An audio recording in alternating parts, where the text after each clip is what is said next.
All right. Hey, everybody. Welcome to Ask the Sensei. I'm Tish Hicks. I am the Master Sensei of the VO Dojo in Burbank, California. We're here with our wonderful techno sensei, Dan Lenard, who's calling in from Maui, and our special guest sensei, Faith Rumer. So as I said, this is the holiday edition of Ask the Sensei. I always find it always fascinating that it's a really stressful time to do everything we already do and then go to parties and then do everything. So I'll have Dan, and if you could introduce yourself and tell us a little bit about you and Oh, well, what you know and what I you do. could probably handle that. Yeah, hi, I'm Dan Lenard. I'm the home studio master. I'm the guy that knows how to set up your home studio and how to teach you how to use your software so you're not freaking out about all this engineering stuff. Uh, I've been doing this for a good long time, and I've probably set up more home studios than anybody else on the planet. We got to remember, home studios are a relatively new phenomenon in the last 15 years or so, and almost nobody knows what on earth they're doing. So best you work with somebody who actually has built a lot of these and actually understands what it's supposed to sound like. Excellent. And I love that you teach people how to know what that is. That's great. Also, I forgot to tell you guys, this is really important. Since this is a Q&A call and we're communicating by writing, there is a little folder on the bottom bar that says Q&A. That is where you can write in your questions. So as Faith's introducing herself, feel free to start writing in what questions you have, and then we'll be able to sort of shape how this rolls. Yeah, let me know. Let me see. Yeah, if you can start doing that. Okay, I've got a couple that have already been emailed, so we have stuff to start. But as people are joining, be sure to do that so we can kind of gauge how many questions we have. And Faith, I'm so glad you could join us here. Can you tell us a little bit about yourself? Sure, I'd be glad to. And Dan, what a great voice you have. My thanks. Beautiful. You do voiceover. You should do voiceover. So I'm a voice specialist. I've been a professional singer and an actor my whole life, practically. I've been coaching singers and voice users for over 30 years. And then I was so interested in the voice that I went back and got my master's degree in speech pathology and voice as a specialty. So a lot of the information I can give you today comes from someone who's been out in the field doing the work, having to deal with a voice that I needed day after day after day, and also the medical aspect of it and how to take care of it from that viewpoint. So we can talk about either one and both on this call, and I'm just really happy to be here. Yeah, it's great to have you. And this blend of expertise. We should have everything covered from all the angles, pretty much. Excellent. Well, let's get started with some questions. Let's see. Elena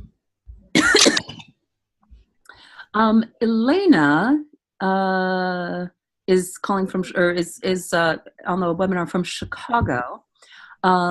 She was very smart and did a great workout called the VO Weekly Workout. That if you don't know about it, you should find out about it. But I was the guest giving feedback on the VO Weekly Workout last week. And her question is, I'm usually very mellow and smooth in my performances and have a hard time bringing excitement to my interpretations without pitching up my voice. My question is, what techniques can I use to boost the energy in my delivery and still keep the quality of my voice? Well, I'll start in with that. Elena, in the feedback that I gave, I talked a little bit about one of the basics tools that we that we work with, basic framework of analysis that we work with here at the dojo that I call the braid of analysis. So that's connection, logic, and energy. How do you identify each of those threads separately and then weave them through? So I find that if you can approach things organically and think about not how do I bring excitement, how do I put excitement on or generate excitement, but rather how do you connect up to something that allows you to just feel more excited. So if the thing that you're talking about is not very exciting or interesting to you, then how do you connect up with something that is? One of the examples I use is in the You Should Do Voiceover Intensive, we talk about I don't want to get into we work on a piece of copy that's like Sunday, Sunday, Sunday, come on down to Bonanza Ford 5000, right? And if you don't care about big red trucks with giant tires, that's not going to be very exciting to you, right? So what would be that exciting to you personally that you would share it with somebody in such a way that you would speak a little bit louder, like my 10-year-old, and repeat information so you made sure that they get it, right? So the example I use is like, oh my God, you guys, Sir Ian McKellen and Sir Patrick Stewart are doing Beckett in San Francisco for 2 weeks only in August. You have to go. You have to go. That's something that's exciting to me, more exciting than a big red truck, right? So that is, that's my take on it. Faith, what would you add? And Dan, what would you say? Well, I heard that from Elena that one of her concerns is that her voice got pitched higher when she got more excited. Mm-hmm. And that's common when that happens. Elena, I don't know if you've had any vocal training, but I think that might help you to alleviate some of that, to get with someone that can help you really find your diaphragm and ground your voice so that when you do get really excited, it doesn't go really high in pitch. It just stays low, like I'm doing right now, like Tish was doing. If one of the things that you could try, you're going to try just kind of grounding with your voice. I give this to people all the time. If there were a bunch of kids across the way and you needed to quiet them down, you'd go, shh, and you'd push down into your body. And that'll give you a feeling of where you might want to feel that pressure, where you're going to ground this. Then you might also want to try, I'm so excited, and then just push into that, and then try to go a little higher in pitch as you push into that shh feeling. I'm so excited, instead of I'm so excited. See how I got high there and tight. So I'm so excited. Now, normally with voiceover, and Tish, you know, you can tell me this too as well, we don't have to have a super high range to create that excitement.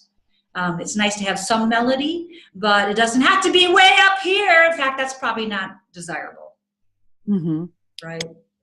Right. Yeah. Good. That's excellent. Just so think of it. Think of the excitement going down and deep, rather than up and out. Yeah.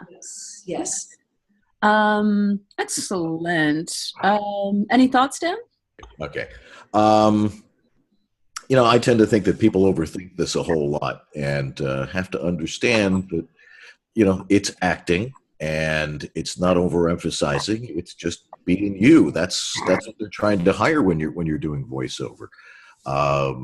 You know, I mean, if you're doing monster truck spots, yeah, you got to do that. But none of you are going to be doing those. Those are really done by very specific people, usually in radio stations and stuff. And it's best, as Faith said, to just relate to what it is you're talking about and not overthink it. You know, if you're selling cosmetics, you know, that's not one I would do.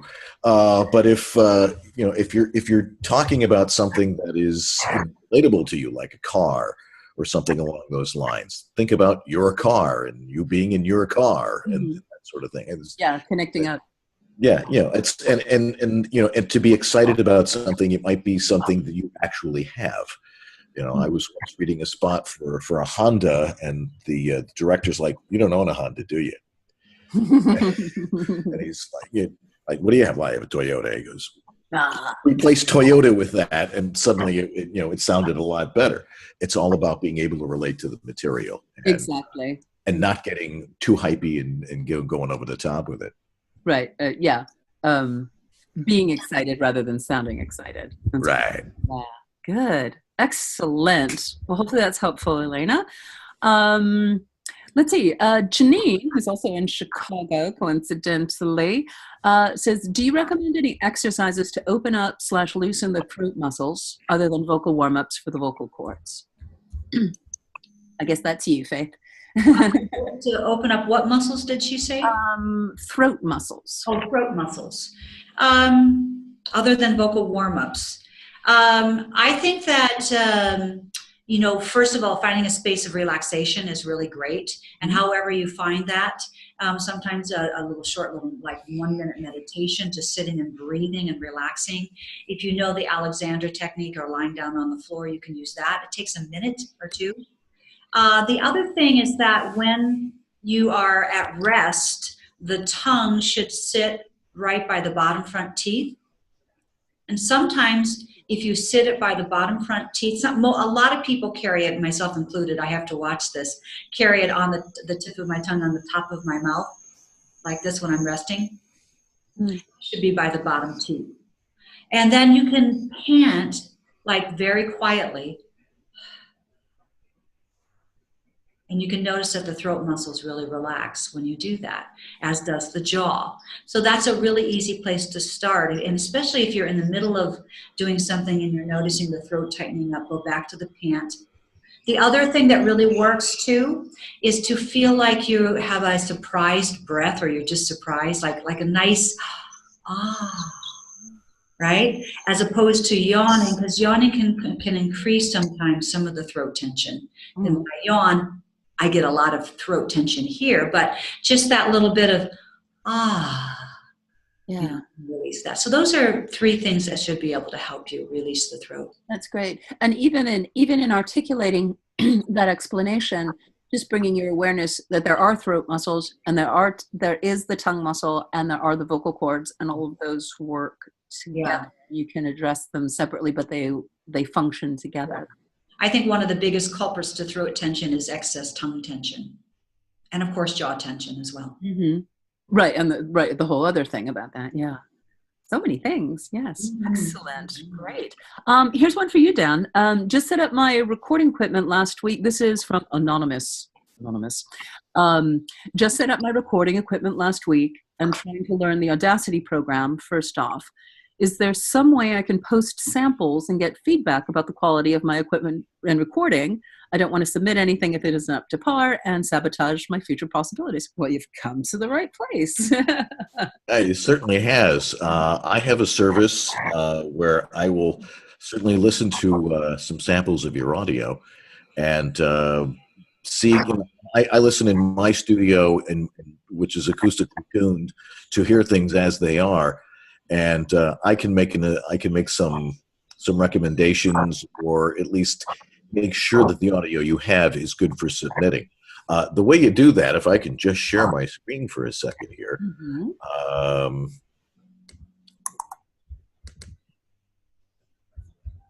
let's see here, go to here. If you can see that, I have a specimen collection cup on my website, homevoiceoverstudio.com, and all you have to do is click on that, and that will take you to a Dropbox where you can give me your name, your email, describe how you're set up, and then you can just choose a file for from your MP3s to send me, and I can. I'll get that email. I'll listen to the audio, and I will give you some honest feedback on it. If I think you need a lot of help, I will recommend that perhaps we need to do a consultation. Or if it's something minor, I might be able to give you a suggestion or two. But if you don't know what you're doing, you really need to be talking to somebody who can teach you how to do it, and then not worry about it. Yeah. Now, if someone is traveling and you're setting up a booth with pillows in your mom's closet, do you do like someone could just do like, here's a sample from where I'm at right now over the holidays? That's sort of a holiday thing. Yeah, I mean, if you're going to be somewhere for a couple of weeks, I can certainly do Right. that. Well, I mean, but that is something that, you know, people might be going somewhere for a Right. little extended period over the holidays. So Right. Yeah, and I can certainly give it a listen and see what's going on. You really have to know what you're doing, though, when you're on the road. And my personal philosophy is if you're on the road, if you're visiting family, you're there visiting family. And unless you're under contract and got to do stuff and turn stuff around really quick, I wouldn't really worry about it, because setting up and sounding out good on the road it takes a lot of experience. It takes knowing specifically what something's supposed to sound like. There's nothing you can do on the road that you did at your home studio. So, the sound is going to be different. It can't be matched, and you're going to drive engineers crazy with that. If you're going to be gone, tell people you're going to be gone. Unless, again, if you are doing promo stuff and they're paying you $1,000 a day to do this stuff, it ain't worth the trouble. And it's certainly not worth the tension on your family if you're a visiting family. I need to borrow your closet. right. What? Right. That sort of thing. Although playing devil's advocate, sometimes because a lot of people are booked out during the holidays, if opportunities do come up and you are someone who is in the mix, that could Right. And I generally think, though, that if you're auditioning and you are, a known quantity, or they know who you are and your agent or whatever is sending you something, you can go in your car with your iPhone, and they ain't looking so much for what the audio quality is on an audition as they are for your ability to interpret copy and make it sound like you're saying it, not like they wrote it. Right. And then I think that's also a distinction, because there might be jobs that you're reading for that you're never going to do it in your closet or in your car. You're going to go to the studio. And then there's jobs that you will be doing that the sound quality is something that someone might be taking into consideration. Like, we want to hear what you sound like. So it kind of depends on the job too. Excellent. Good questions, guys. I want to get Anne Cannengeiser. It's calling from Maryland at the moment, I believe. As a singer-actor, she's just come off tour with Phantom of the Opera. As a singer-actor, I'm used to certain amounts of air. Hold on a second, let me get this. Phone. Sorry, hold on. Catch up. Come on, phone.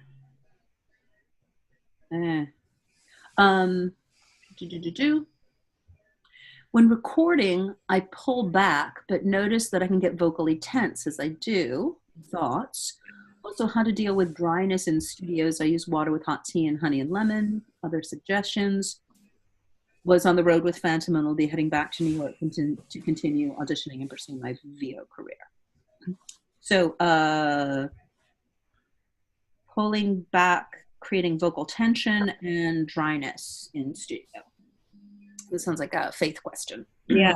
Okay. So I just actually worked with someone this last week who had a lot of operatic training, and we were dealing with some excess sort of pressure that was happening when she was speaking. And what we discovered, and this might be happening for you, because I think it's true for a lot of opera singers. Opera singers must sing very loud over an orchestra. So they have a tendency to breathe and then lock here so that they have a pressure system. And they're singing of this, like you can see, almost this sort of locking through here. And for speaking, you just want to unlock that. And then that air pressure won't feel quite so pushed. So try that. I would suggest that first instead of trying to pull back, because you're trying to pull back the air and then you're still locked, and then it might sound kind of a little bit fake, not natural. So it's not so much about pulling back as releasing. Yeah, so it's really about like probably the shoulders and your clavicle and this upper here, which in opera singers often we lock it so that we have this frame that is very solid that we can then create lots of volume with. And so with speaking, if we do that, I can feel there's a tendency to push air pressure right here against my throat. But if I relax that, then the throat has a tendency. We don't need that much air pressure against my throat for just speaking that you would for opera singing. Yeah. The other question was about dryness. Oh yeah. So one of the things that is kind of an interesting thing that I learned from most laryngologists and ENTs is that they don't recommend drinking tea because tea will dry you out. Tea is usually a drying agent, even if it's herbal. We think of how we use, they've used herbs for, the drying agent for a long time. And so it will dry out your throat and your mouth. And you might feel a little like this after you drink tea. So it's generally not recommended when you have to speak. If you have a cold, of course, it feels good to drink tea, but I wouldn't do it while I was, before I was speaking or while I was in the booth. I would recommend room temperature water or a little warm water. Cold water is usually not good because it has a tendency to, or ice water will anesthetize the throat. Also, I would suggest if you don't have one, how about get a little steamer or humidifier. That's really, really great. And I think they make some that are pretty portable too, that you could take with you places, and that might help keep you hydrated. And of course, lots of water. Excellent. Yeah, I would say a vaporizer in your home, especially in the winter. When you go to other people's homes, especially where we're from, California, we don't really turn the heat on very much. But in other parts of the country, that heat is going, all day, all night, and that can really dry you out. So really, maybe having a humidifier with you would be a great idea. Good.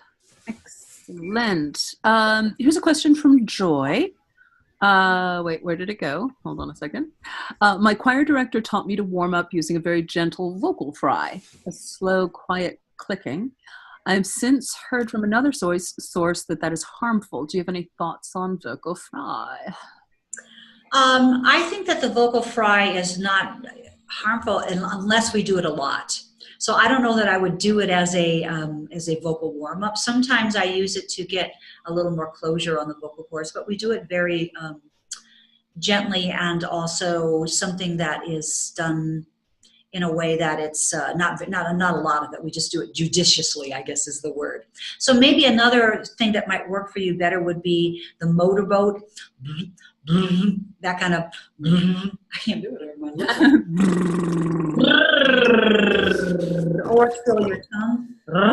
That could work too. But the motorboat one is probably a little less stressful on your throat.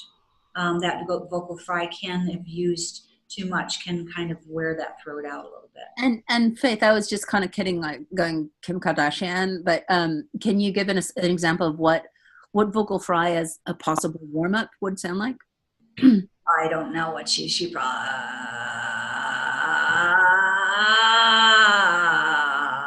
maybe something like that. I don't know what she's doing. That's horrible. Yeah. And yes, doesn't really feel too good on the throat. Mm-hmm. Yeah. I was used to call that the drawbridge sound. Like you can make the drawbridge like, okay, so excellent. So it sounds like you're talking about getting it more up and moving this way rather than going backwards. Well, yes, and I think that sound is can be very connected. It's not very hard on your throat and can get the vocal mechanism warmed up. Another thing to do is humming. Like really. Mm-hmm. Hum up in your mouth, not in your throat. Mm-hmm. Get it up out of your mouth and hum. And I also recommend when you take your shower in the morning to hum a lot in the shower, because it kind of helps you to get that voice warmed up a little bit, especially if you are on the road. That's a really good place to start that warm up, humming in the shower. You can do all kinds of little things. And that gets the humidity and the... Yeah, and it's warm and you feel relaxed. So it's a really good place to start the warm up. Good. Excellent. Hopefully that is helpful, Joy. Here's one for you, Dan. From Anita Roy Dobbs. Mouth clicks are physical aspect.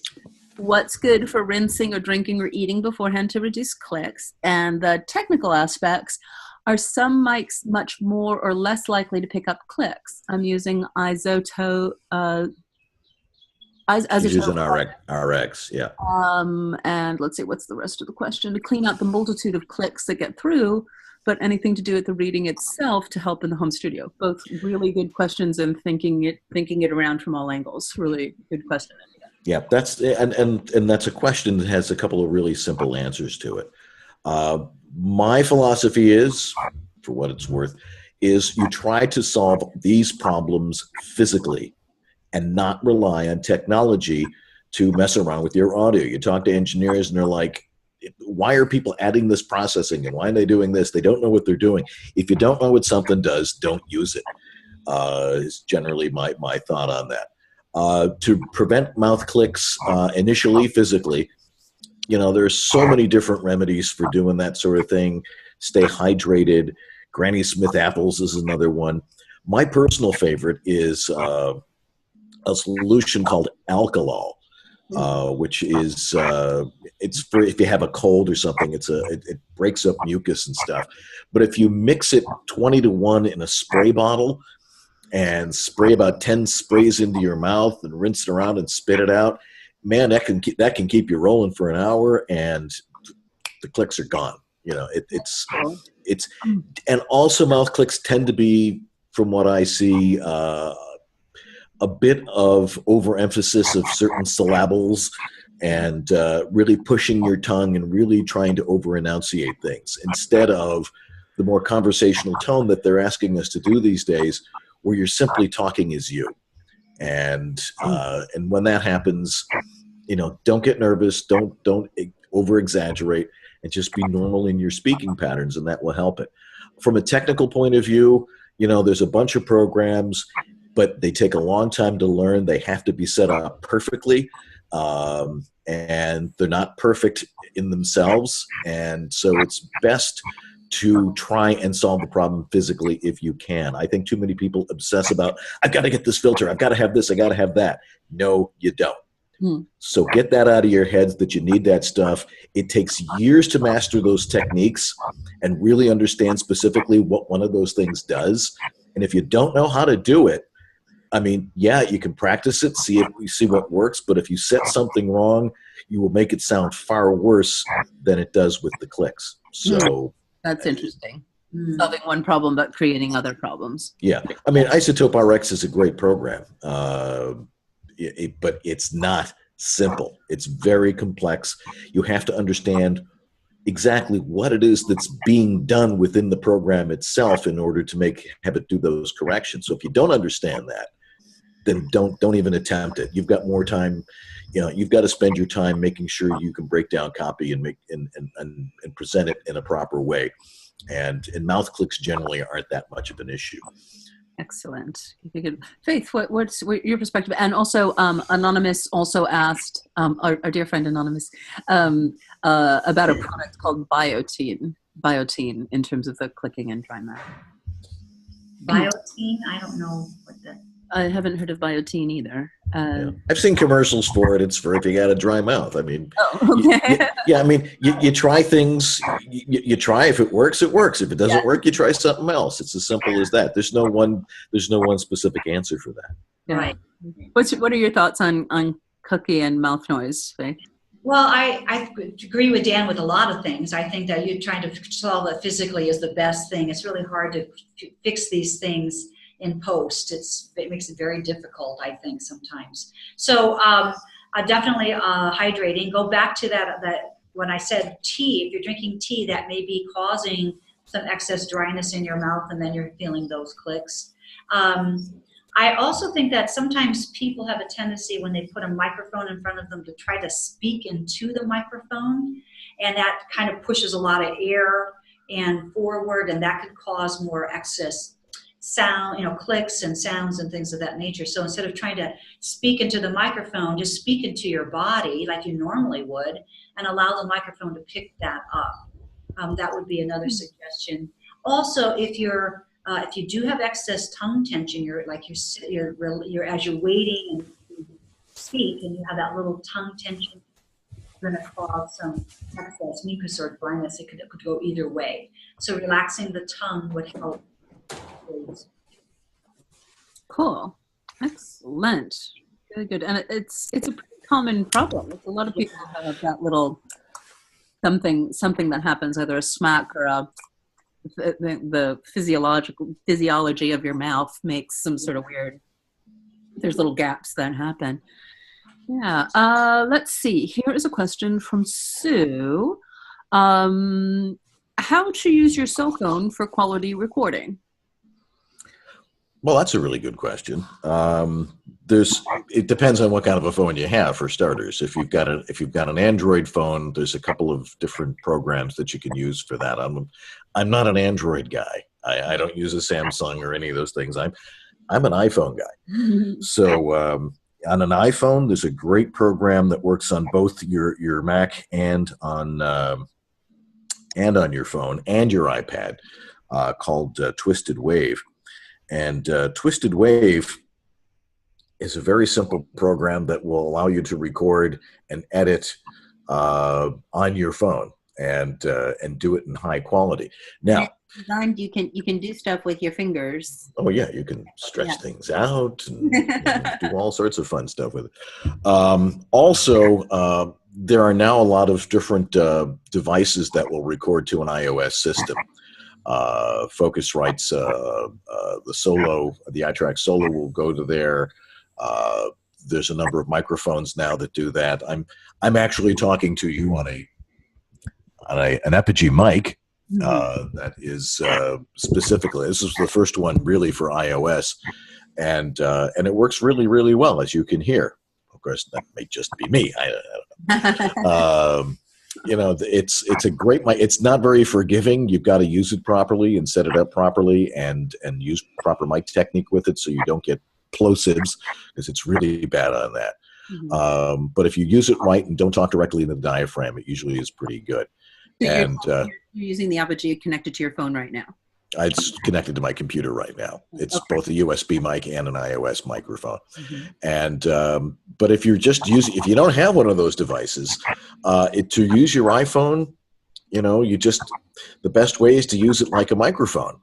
Just have it a little bit off axis and talk that way, and read your copy like that, and generally that's quite sufficient.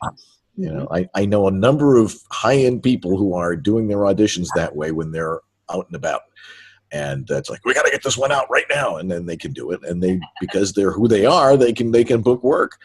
I wouldn't recommend it if you're a beginner, and I would not obsess about. Again, these are like, everybody's talking about these little things that, can I do this? Can I do that? This is not your problem. Your problem is to be in your studio and do the auditions when you have the opportunity to do so in an ideal environment. A lot of these things that you're hearing about are stuff that people who are very, very busy and are constantly working, which we all want to do, and we'll all achieve that someday, hopefully. That's what they use in a pinch. And if you find yourself with an audition that you absolutely have to do, and if you're not at home, go into your car and just use the iPhone like that, or get an Epigee mic or something along those lines. Right. Excellent. Good. Excellent question. And very nice answer. Well, thank you. Let's see.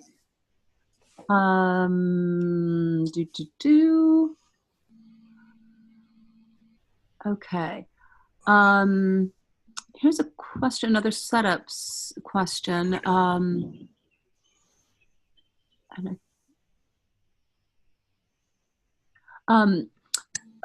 not sure if it's the same anonymous or another anonymous, but I live in a quiet rural location. I can either set up my studio in the basement beneath my living room and have dead quiet except for footfalls, or I can have it upstairs and deal with rain, thunder, and a constant winter wind that roars through the trees outside. Any advice on which location? Well, if you got a basement, use it. If you're below ground, you're preventing an awful lot of noise coming from the outside, and that makes an optimum space to do that. Yeah, you're dealing with footfalls and you know, and people walking and toilets flushing and stuff like that. Right. These are not major issues though. A constant noise in the background, you know, a neighbor that apparently feels 24 hours a day is when you have to cut your grass or use their snowblower or whatever. These are not issues that you really need to worry about because they generally don't happen. If you're trying to stop intermittent noise, you know, that you could spend $6,000 on a really expensive booth and try and be in a soundproof situation, or you could wait until it's quiet. You know, it's one of these things. It's pretty simple, really. A basement is a good place, and there's a lot of different strategies for creating a good quiet space in a basement that's non-reflective. So, you know, a basement would be my optimum first choice. Excellent. Great. Good. And I think even in the description, it kind of answers the question. Lots of issues, one issue. Yeah. Good. Let's get some questions.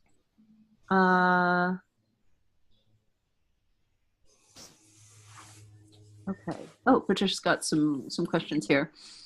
Let's kind of tie in with this weather thing. Heard Faith's comment about having a humidifier in your home studio space. I live in New England, so this sounds like a great idea, especially during the winter. However, I've also heard that humidity can affect adversely your mic performance. Any thoughts for environmental improvements? That's kind of an interesting blended question. Mm-hmm. You do this for your voice, but does it affect your equipment? Well, I would just say that, you know, you don't have to have the humidifier in the location of the microphone. I would say it's the air, not the that would solve that problem, because really it's about, you know, just making sure you could even have it in another room and then you're fine and then you come in. You know, I don't know, Dan, what about humidity in the microphone there? Generally, I find it's not that much of an issue. You know, I mean, if you live in a high humidity environment, you know, you might have to deal with things like rust, but it's not going to change the way the microphone sounds, at least not in a perceptible way that anybody's going to know the difference on. Again, this is one of those mythology pieces that you know, an engineer is like, well, like you're using an AKG 414 in a humidity of 39 point. They don't know the difference. They really don't. So stop thinking about this nonsense and concentrate on your copy. Just use proper mic technique and be in the right environment, and that's what's going to work for you. The rest of it is going to drive you nuts. So don't pay attention to those types of questions, those types of situations where it's like, I'm in a high humidity environment. Well, it's going to affect your voice more than it's going to affect the microphone. Yeah, good. And Patricia also had another question that I think might, you know, in general, we got a pretty good sense of get things in the physical. She said, plug-in for deep breathing called Waves. Any thoughts? Using Audacity with a PC. Yeah. Same thing. Well, deep breathing, again, is one of those interesting little things that it's technique. There's lots of ways to get past this. One is be in good physical condition so you can read an entire sentence without taking a breath. And you know, sometimes people tend to get very excited when they're reading, and they go, yeah, blah, blah, blah, blah, blah, blah, blah. It doesn't sound natural. Anytime you try to take breaths out, it's going to sound unnatural. If you're in a tight copy, if you're doing 30 seconds worth of copy, yeah, you can edit those out, physically edit them out, and you know, and tighten up the gaps in there. Another technique is to highlight the breath itself and lower it 15 dB, which makes it sound a lot more natural. And yeah, and so those are a couple of techniques. But trying to avoid having to take as many breaths as possible is, you know, I think that's probably the best answer to that. Again, that's a physical thing. And don't rely on technology to fix these things. Great voice artists, what they do is they practice their craft, they get themselves in good physical condition, and they're able to deliver the copy that they have without taking excess breaths. And that's really the thing that people need to concentrate on. But there are technical ways to do it, but don't obsess about those and obsess about getting it right. Sounds like what you're saying, that when needed, that you don't need a program to run things through generically, that it's really specific when you need to take those out. Right. Yes. Yeah. Don't, and never, yeah. Right. Never use front end processing on anything. Because once you put something on the front end, it's there forever. Right. And you want to be able to use a non-destructive type of situation where once it's recorded, it's raw and you can play with it. And if you don't like the way it sounds, you can go back to the way it was originally. If you record it that way, it's going to be like that forever. Right. Excellent. And Faith, I know you've been working with one of our black belts and have made just like miraculous, like night and day, like makeover difference for him. He was dealing with some enunciation stuff, but I noticed with him there was sort of in his natural speaking rhythms that he had sort of a thing that he did, and that it seemed like as you made a little adjustments in just habits and patterns that you might pick up in how you are every day, then just bringing in awareness, I noticed in his work really shifted something. So that's another thing in terms of your relationship with how your breath and your expression happen. What are your thoughts on that? Well, I think that that you have to practice it. I think if this is an issue that you're discovering when you're doing your copy, that, like Dan said, just about making sure that you are in shape. I think aerobic exercise is really good because it allows us to be able to have the breath capacity. And then I would suggest reading copy and trying to read, 4 lines in one breath. And then keep practicing that. I'm working with, I teach at the American Music and Dramatic Academy, and one of the things they make them do is to read sonnets, 4 lines, 4 lines, 4 lines, and 2 lines. And it allows them to increase that breath capacity and practice. So if you can do that, just practice it. When you get in the studio, it should be easy for you to be able to read copy on a long one breath. Excellent. Good.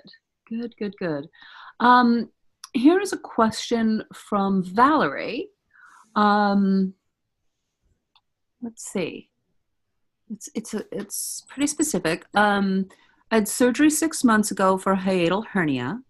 The surgeon had to pull half of the stomach back through my diaphragm from chest cavity and straighten my esophagus, which had curved. Part of the problem was constant acid reflux, which was tearing up my throat, causing severe inflammation. Throat inflammation has decreased. I've noticed voices still cracking, especially noticeable as I sing and try to sustain. The voice seems fatigued the longer I talk. What can I do to strengthen my vocal cords if that's the problem, or do I need to rest for a longer period of time to allow for recovery? Wow, that sounds like a lot of stuff you're dealing with. Yeah. I'm particularly interested in, I think that, and this is actually, you could think of it as like a holiday thing, but the relationship between acid reflux and how it affects the voice, and when we're eating, Yeah. I think that during the holiday. I would say also, Tish, that sounds a lot like she's going through a lot.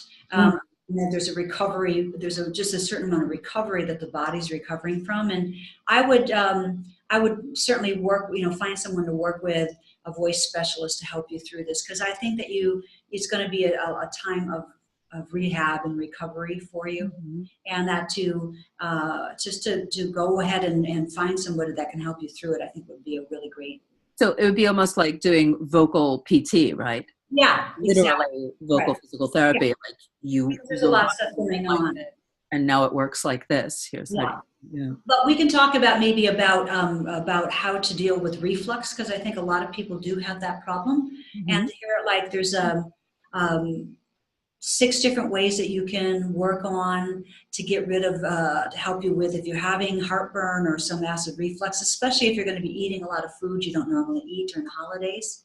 So one of the first thing is you want to sit up straight during your meals and stand up or walk around after eating. That helps the digestion and helps that,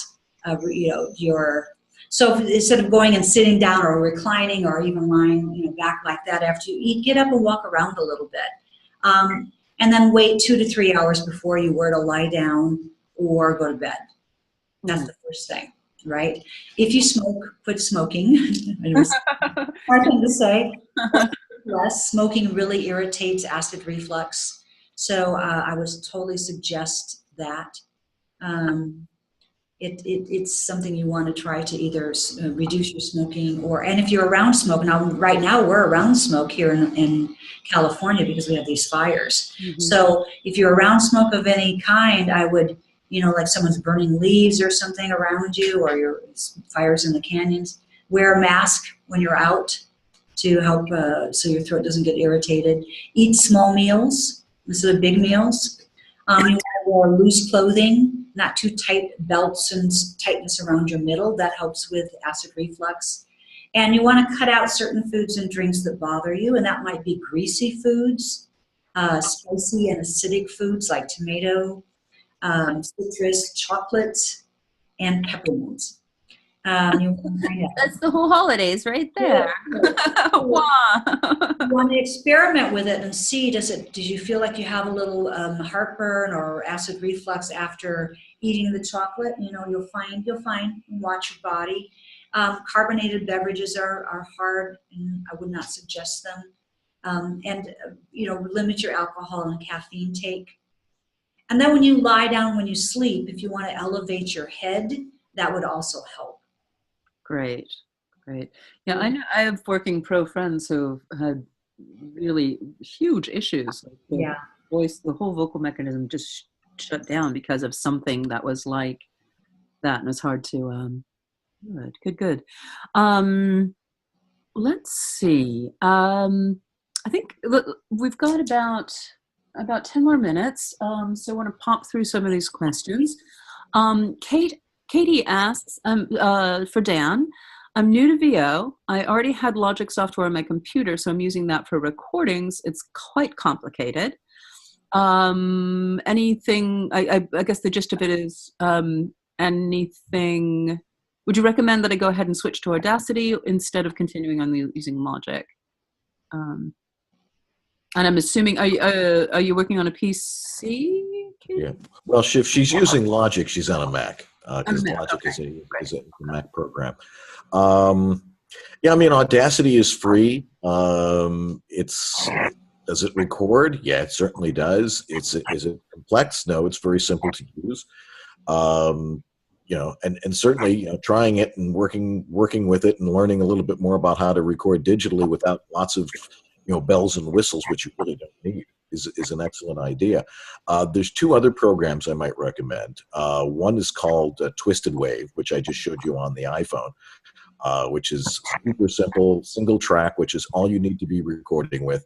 It doesn't, so you got to arm track, do this, do that, do all the. It's not a multi-track program. It's designed to do what we do. And that's what makes it a great program if you're on a Mac. It's $79. There's a 30-day free trial on it. Try it and you'll go, why would I want to use anything else? And and then it's a one-time fee. And the guy that runs the developer of that program has really good customer service and takes people's suggestions and stuff.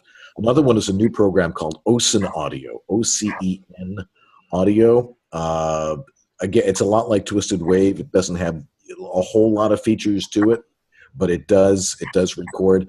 Here's the thing about digital software: ones and zeros are ones and zeros. They all do the same thing. They take analog audio from your microphone and from your interface, and it takes that digital audio and turns it into sampled sound. And there isn't one program that does that differently from another one. And once you input those ones and zeros, it's just manipulating those ones and zeros. It's not dependent on the program for the quality of your audio, which is the quality of your audio is 90% dependent on the acoustical signature of the room you record in and how you use your equipment. Right. And can you spell Ocen? It's OCEN, Ocen Audio. Okay, good. Got that, Jolene? Great, excellent. Let's see, what have we got here?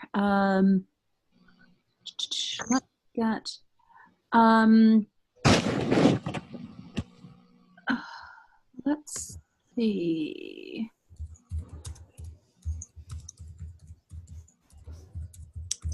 Eilish asks a question about She has multiple sclerosis. Do you have suggestions for dealing with times when drinking water is like swallowing pebbles? I don't know if it's obviously very specific of a physical condition, but I'm very intrigued because I think voiceover is, like being able to do voiceover when you have some physical limitations. It's a cool thing to do, but any answers? I really don't know how to answer that specific question about what she's experiencing. Drinking water feels like drinking pebbles. It may feel like there might be some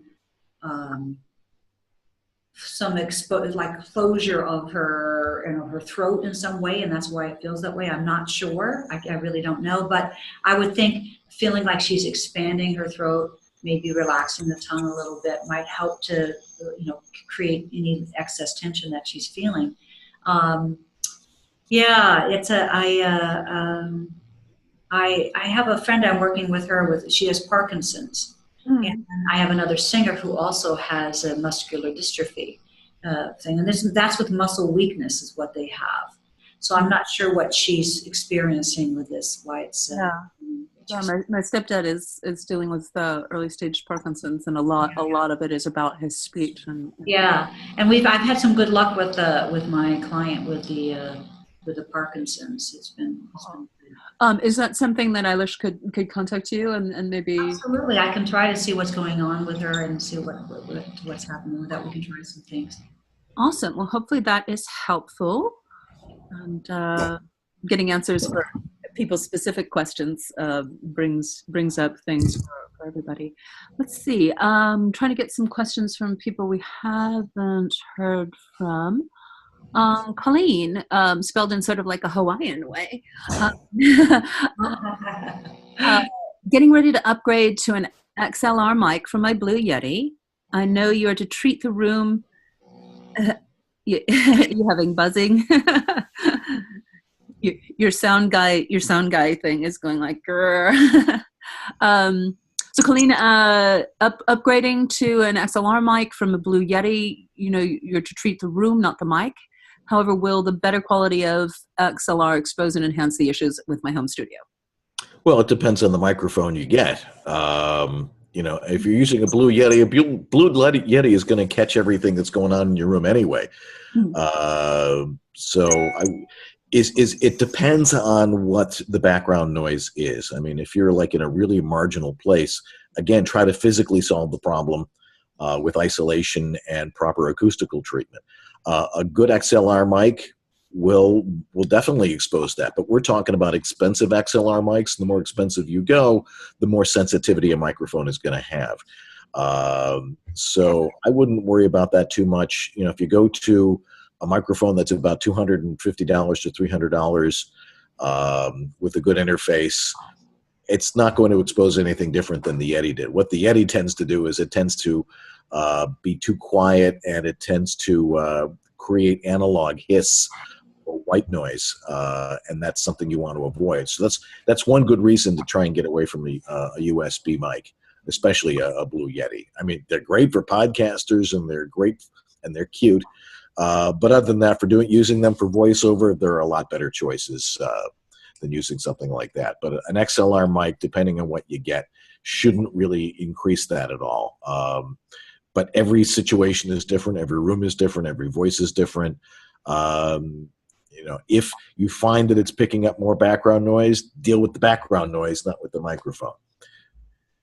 Excellent. Quick.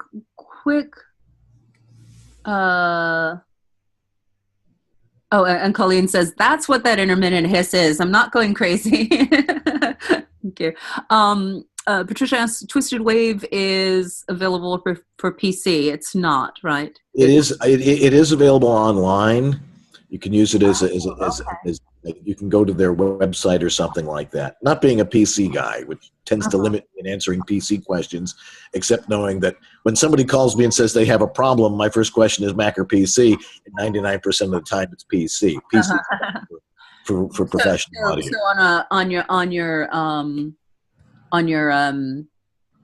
home computer, it is available for PC. Yeah, should be. Yeah. Excellent. Okay, let's see if we can get one more question here. I'm going to answer let's take anonymous because it kind of goes back to more of a like how do you approach copy question, and then we'll wrap up. So another anonymous, perhaps a different anonymous. My VO coach often says needs more energy or more smile, but on listening to recordings of myself, I can't always detect what's lacking.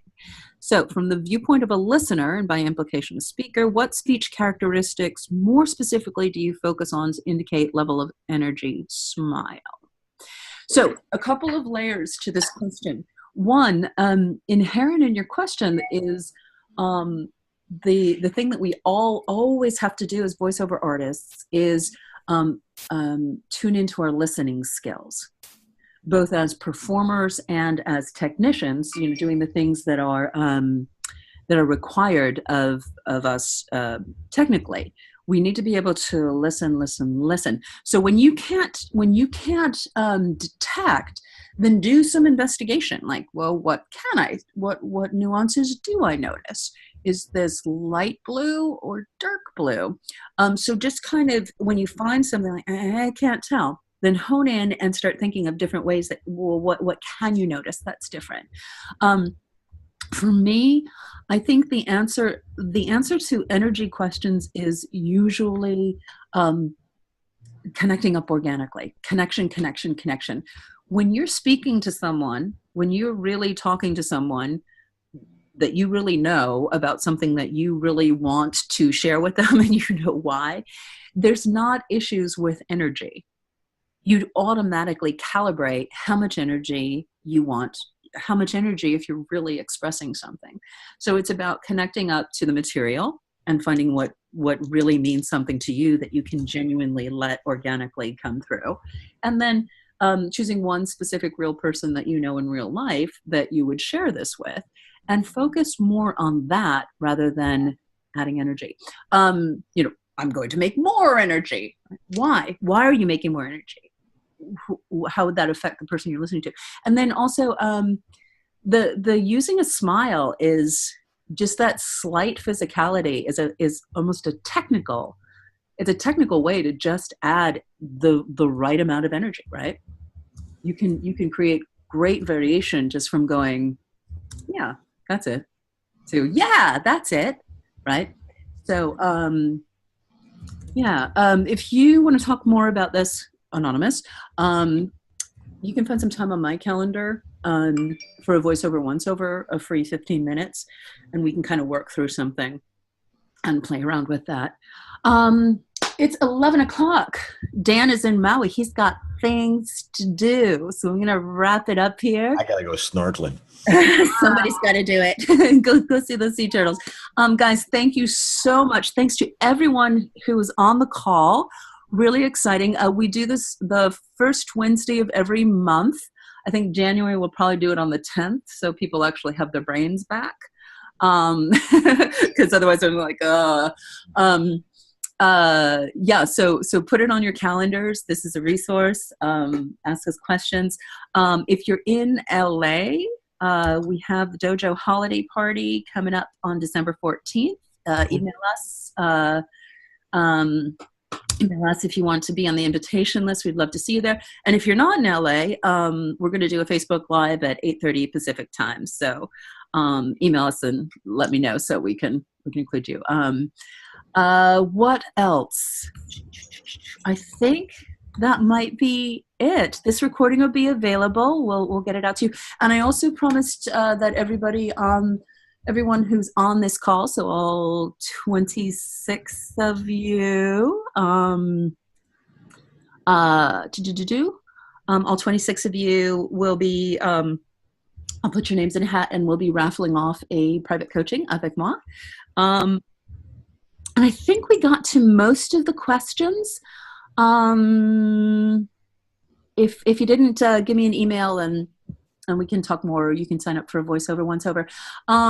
Dan, tell people how they can get in touch with you. That's pretty easy. You can contact me, Dan at Dan Lenard, Lenard, danlenard.com, or through my website, which is homevoiceoverstudio.com. Excellent. And Faith, how can people get in touch with you? You can contact me at faith@theartistfirst.com. So my website is The Artist First, faith@theartistfirst.com. Excellent. And you work with people everywhere, right? Oh, yeah. We can Skype. I work with people all over the world. I work with dialects and accents and voice and singing, too. If anybody is interested in that, I coach that as well. Excellent. And everything going on at the dojo is at www.thevodojo.com. We've got the voiceover intensives coming up in January, February. Dan's doing you should have a home studio intensive in January as well. So that's going to be live in LA. So thank you all. Have wonderful, wonderful holidays. We look forward to seeing you at the party. Thank you, Dan. Thank you, Faith, for being here. And we will talk to you all soon. Bye. Aloha. Thank you. And thank you.